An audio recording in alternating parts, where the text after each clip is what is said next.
In this lesson, we're going to take a look at Auditing Information Security Management Framework. And the goal here is really to look at that framework, applying it with an organization. It's involved in the audit of logical access, the use of these techniques for testing security, and the use of investigation techniques.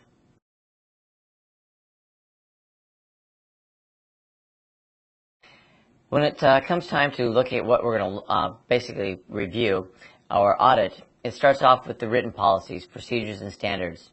You want to look at your logical access policies, what formal security awareness training has been conducted.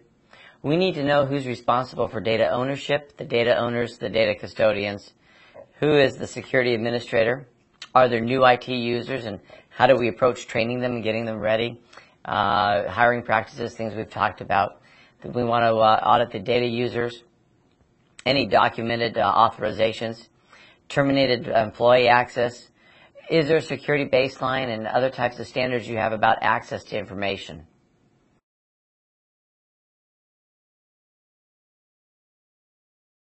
When you're evaluating your logical access controls, you should obtain a good understanding of the security risks that are facing the information processing by looking at all relevant documentation, the inquiries, the observations, whatever risk assessments have been done, and what type of evaluation techniques they went through.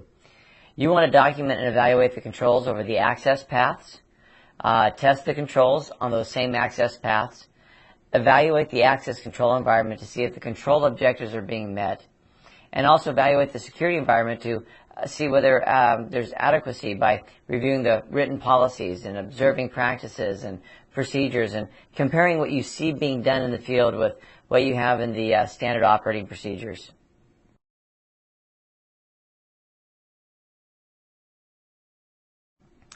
Now there's different techniques an auditor can use for testing security and some of the methods are things like terminal cards and keys. So let's try that out. Let's take those keys or cards and, try them on the things that they're supposed to be authorized for. Try them on those that they're not. I know I was at this headquarters we'll just say headquarters of a large worldwide organization in the southern part of the United States. And they gave me a temporary card and, when I'm bored, I do my own little audit. I walk by and I see what doors I can get in.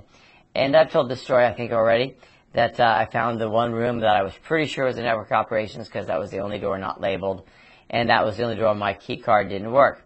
But, that's what we're doing, right? I was trying them out to see if they work where they're supposed to, and if they, don't work where they're not supposed to work.